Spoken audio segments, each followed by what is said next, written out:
आज होंगी इनसे बातें बहुत सारी। Put your hands together for Ali Ansari.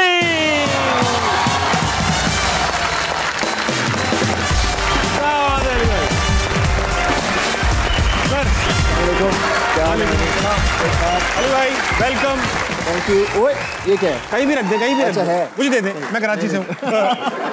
भाई अली भाई वेलकम टू हंसना मना है। ये तो आपका सेकंड टाइम राउंड है इस शो के अंदर। ये तो फर्स्ट टाइम सोलो है। सोलो में आप अकेले हाँ। अकेले में पहली बार आए हैं आप जी। रिवायत वही है, शेर सुनाना है, इन लोगों को ठंडा करना, इनको ठंडा किया। ठंडा करना है। चलें ठीक है। मुझ में कितने राज हैं वाह। बतलाऊं क्या? मुझ में कितने राज हैं बतलाऊं क्या? बंद एक मुद्दत से हूं खुल जाऊं क्या? वाह। बंद एक मुद्दत से हूं खुल जाऊं क्या? आजिज़ी मिन्नत खुशामंद इल्तिजा। आजिज़ी मिन्नत खुशामंद इल्तिजा। मैं और क्या क्या करूं, मर जाऊं क्या? वाह वाह वाह वाह। अली भाई बैठिए, तशरीफ रखिए। भाई क्या खूब शेर कहा आपने। Thank you. अली भाई शुरू में ही कहना चाहूंगा कि भाई देखें, दूसरा मुल्क छोड़कर पाकिस्तान वापस आए, इंतहाई हैंडसम, बहुत ही प्यारी खातून और टैलेंटेड खातून से शादी की, हर किस्म का टैलेंट अपने अंदर रखते हैं। ये सारी बातें तो हो गई मेरी। आपका इंटरव्यू करूंगा ताकि लोगों को पता चले कि आप मजाक करो। अली भाई अच्छा था। अच्छा ये बताइए अली कि शेर तो आपने बड़ा बाकमाल सुनाया हमें, उर्दू लिख सकते हैं आप? नहीं नहीं। मेरा ये सीन था कि सऊदी अरेबिया में मुझे पढ़ाया गया in British school then an American school. तो हमारी जब फॉरेन लैंग्वेज भी होती थी तो मैंने कभी उर्दू के लिए ऑप्ट नहीं किया, ना मेरे पेरेंट्स ने मुझे सिखाई। ठीक है, बस बोलते थे हल्की फुल्की घर में। हालांकि my family from Lahore, Punjabi background, लेकिन मुझे पंजाबी तक बोलनी नहीं आती क्योंकि उन्होंने पंजाबी बोली नहीं मेरे साथ।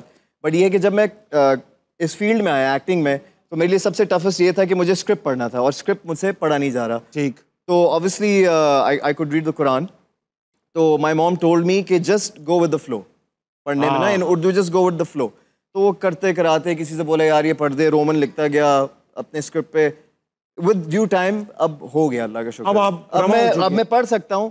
बट ये है कि वही स्क्रिप्ट वाली अगर मुझे बहुत बारीक और बहुत डिफरेंट हैंड राइटिंग में दो तो मैं बिल्कुल वो जब ब्लाइंड हो जाता हूँ वो वाला। ठीक है तो अली भाई क्योंकि आपकी उर्दू खराब है थोड़ी सी, तो इसी बात पे खेलें, बुली करेंगे आप। अल्लाह, उर्दू का एक मुश्किल सा चीज से मैं डर रहा था, लेकिन चलो हो जाए।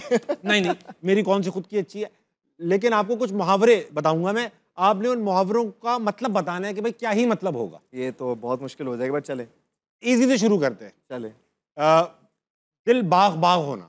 दिल बाग बाग होना। दिल मुझे एक्सप्लेन करना नहीं आ रहा, बट यही है, सुना है मैंने बहुत है, वही दिल बाग बाग होना। ऐसे ही फलां की खाला मरी, उसका दिल बाग बाग हो गया। क्या मतलब? फलाना की खाला मरी, उसका दिल बाग बाग मतलब बहुत दिल खराब हो गया, टूट गया। ये मतलब यही होगा जिस तरीके से बताया। अरे मैंने जुमले में इस्तेमाल किया है, इसका मतलब ये खुश हो गया भाई, खाला ने जायदाद खाला मरी तो अच्छा दिल बाग बाग हो गया, था ना, मतलब खुश खुश हो गया। देखो यार मैं खाला मरी सही सही। दादा कटेंगे तो भैंस बैल बटेंगे। क्या? दादा मरेंगे तो बैल बटेंगे।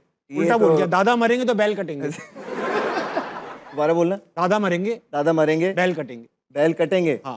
तो इसका मतलब दादा मरेंगे तो बंटवारा होगा। यस ये है ना। यस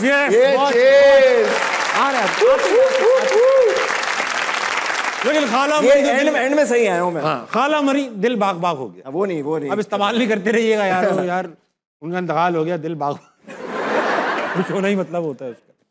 अली भाई आप स्कॉलरशिप पे जाने वाले थे साउथ अफ्रीका। यूजुअली लोग साउथ अफ्रीका भाग के जा रहे होते हैं, एक जमाना था 90s लिमिट का, लेकिन आप गए नहीं। मैं दरअसल स्कॉलरशिप पे नहीं जा रहा था। सीन कुछ ऐसा था कि मैं स्कूल में ना बहुत आउटस्टैंडिंग स्टूडेंट था स्पोर्ट्स में। मुझे बहुत खड़े रहते थे आप हर स्पोर्ट्स में, हर टीम में, सारी चीज़ें।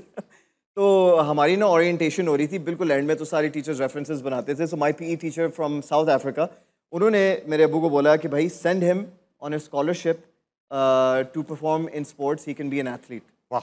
और मुझे स्पोर्ट्स का वैसे भी शौक था, लेकिन उस वक्त माइंडसेट था कि जी बिजनेस पढ़ना है, जी इसमें मार्केटिंग मैनेजमेंट फाइनेंस में मेजर करना है। तो वो सारी चीज़ें थी। तो वो एक मेरा प्लान था जो मैं अब रिग्रेट करता हूँ कि काश मैं वो अवेल कर लेता, because I would love to be an athlete.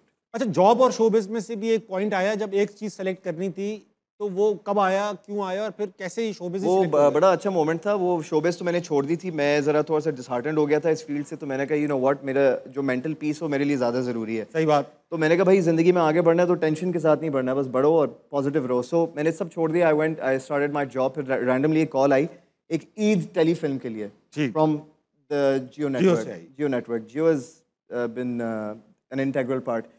तो वो मैंने किया, बॉस को मैंने बोला, उन्होंने कहा ठीक है 4 दिन का गैप चाहिए, कर लो, कोई इशू नहीं है।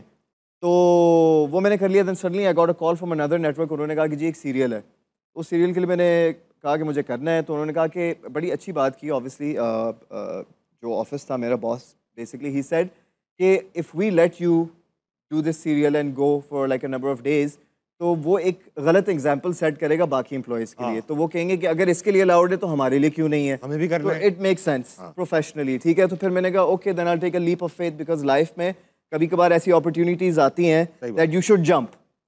आप सोचते रहते हैं कि यार मैं करूँ ना करूँ, लेकिन इफ़ यू नो कि यार जंप कर लो और ये रिस्क लेना है, जस्ट जंप। क्या होगा, यू नो, फेल हो जाओगे फिर वापस खड़े हो जाना, बट जस्ट जंप। हाँ, जस्ट क्या जंप। होगा?